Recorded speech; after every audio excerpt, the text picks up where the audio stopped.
and welcome back to Unwrapped, our own news. I'm kind of digging this. I don't have to get in front of the camera, but you guys are still getting to hear from me, and I'm getting to talk to y'all. But look, let's just jump right into why I brought us here together today, and that is to talk about this bulletin that the FBI is putting out, warning of criminals posing as ICE and urging the agents to ID themselves. Hey, it's better late than never to the party, right? We've been saying this from the beginning. Anybody wearing a mask and a Amazon police uniform can say that they're ICE and snatch people up off the streets. So we are seeing that they are now acknowledging that this is something that potentially could and definitely has happened since the beginning of this entire ICE debacle.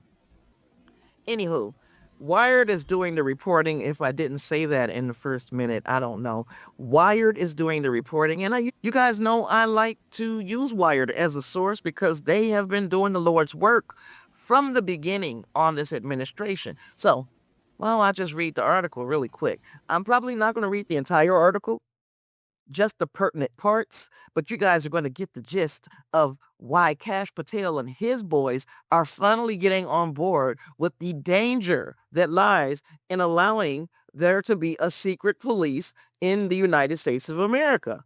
All right. Okay, so criminals posing as U.S. immigration officers have carried out robberies, kidnappings, and sexual assaults in several states, warns a law enforcement bulletin issued last month by the Federal Bureau of Investigation. The Bureau urges agencies to ensure officers clearly identify themselves and to cooperate when civilians ask to verify an officer's identity. It's amazing how long these fools have been allowed to get away with not doing that. That's the bare minimum of police procedure. Just announce that you're a police, show that you have a warrant, and identify yourself. But anywho, this identification needs to include allowing calls to a local police precinct. So, in quote, it says ensure law enforcement personnel at equality, and I did not mispronounce that. That's exactly what the hell is written in the bulletin at equality. But we're not here to judge people on their spelling. So ensure law enforcement personnel at equality identify themselves during operations and cooperate with individuals who request further verification, it says. So, first reported by Wired, the bulletin cites 5 2025 incidents involving fake immigration officers and says criminals are using ICE's heightened profile to target vulnerable communities, making it harder for Americans to distinguish between lawful officers and imposters while eroding trust in law enforcement. These are the people, however, that you guys have given carte blanche to racially profile people.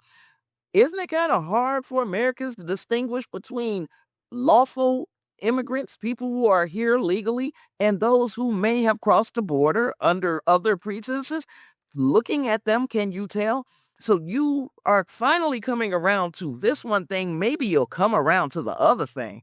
I don't know. But anywho, a review of public reporting confirms 4 of the 5 cases described in the bulletin. One appears to have gone unreported, suggesting the FBI drew in part on internal law enforcement information. The document was first obtained by the transparency nonprofit Property of the People. On August 7th, according to the FBI, 3 men in black vests entered a New York restaurant claiming to be ICE agents. Inside, they tied a worker's hand and pulled a garbage bag over the person's head. Another, believing the burglar's story, surrendered themselves only to be kicked to the ground and tied up as the intruders robbed an ATM. The Bureau's advisory urges agencies at every level of government to coordinate to verify legitimate versus non legitimate operations attributed to ICE, a call that frames the wave of impersonations as a national law enforcement concern. The FBI declined to comment. Its National Press Office said that it could only respond to media inquiries involving national security, violations of federal law, or essential public safety functions during the government shutdown. First and foremost, that's stupid. You're law enforcement, federal law enforcement. If the TSA and the air traffic controllers and those kind of people have to report to work and do their jobs, you do too. But anyway, wouldn't this be essential public safety functions? Wouldn't answering this question be of public safety interest?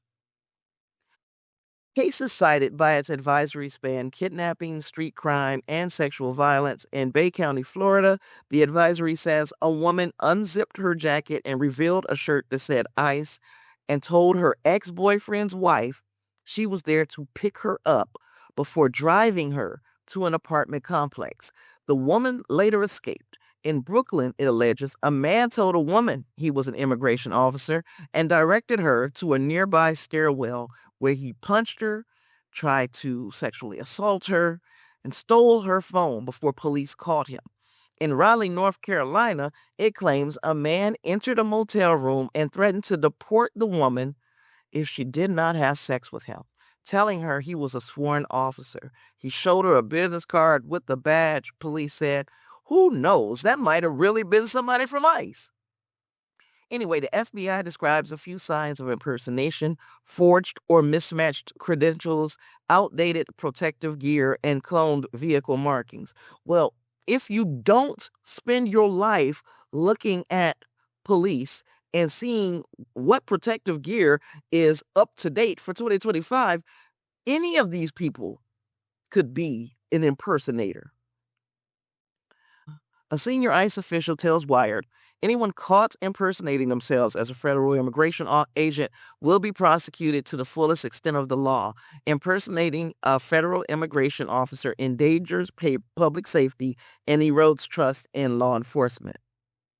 So their behavior in the streets, them shooting people with pepper ball like in point blank range, that doesn't erode the trust in law enforcement. These people, the contradictions are just stark. And I can't believe we're here, y'all. I can't believe that the people who are enacting violence on many marginalized communities throughout the United States of America is talking about endangering public safety and eroding trust in law enforcement. Like, yeah, the way that you guys are carrying on without all the sexual assault and burglaries and abuse, without all of that, what you guys are doing is still eroding the trust in law enforcement, endangering the public safety. Federal rules require immigration officers to identify themselves and state the reason for an arrest as soon as it is practical and safe to do so. The standard has not changed since it was codified in the 1990s, yet advocates say it is increasingly ignored. The recent increased presence of armed, masked federal officers completely disrupts and erodes public trust in law enforcement. Exactly what I was saying, y'all. That's what Alicia Castillo of the Texas Civil Rights Project said. She further says the increase in local cooperation with federal authorities through 287G agreements has led to a chilling effect on local law enforcement for communities, referring to a program that deputizes local police to act as immigration agents. When masked federal agents conceal their identity and authority as a practice, anyone can put on a mask and carry a gun and not be expected or required to verify their authority. Not to mention just going out there crashing into people and to take them into custody. It's like these people be driving, and here comes quote unquote ICE officers. This is who they say that they are. We don't know. They come pulling up and will literally ram people's vehicles. I saw a video of a lady in Chicago who had her vehicle rammed, was snatched out by the secret police, and they blamed her. They said that she hit them because, again, you can say anything when you have been given the cover of the president of the United States saying that just go out there and do this job. You could do anything, and they have been doing anything. Anywho, the growing use of such unmarked officers has raised questions for months about accountability and transparency in federal policing. However, the Trump administration frames ICE mask use as an officer safety measure best left to the discretion of field leaders. Field leaders being people that was just last week working at Kroger, now this week the ICE field leaders, and they're telling people to wear a mask. Anyway, at a recent press briefing, Department of Homeland Security Secretary Kristi Noem said they wear masks at times to protect their identities from dangerous situations. The leadership teams, we leave that up to them to discern what's necessary. That is called plausible deniability, because when the shit goes down, they want to say, hey, we had people in charge of that and it wasn't us. They're putting some distance between them and these very, very reckless acts that they are allowing to happen in the field as they're quote unquote doing immigration control work. I'm going to leave it there.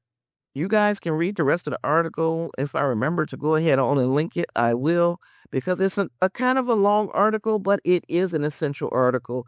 I just thought it was amazing that all of these months later, the FBI has decided, you know what?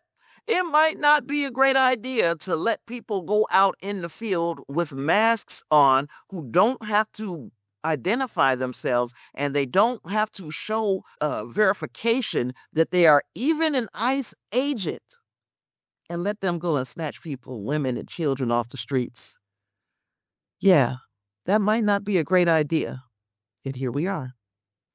And if those 5 cases that have been cited in this article are the only ones, we can count ourselves lucky, but we know that they're not the only ones. So hopefully I shared a little info with you today. Did not spill tea because I don't do tea. You deserve more than tea. Let me know down in the comments what you think of this.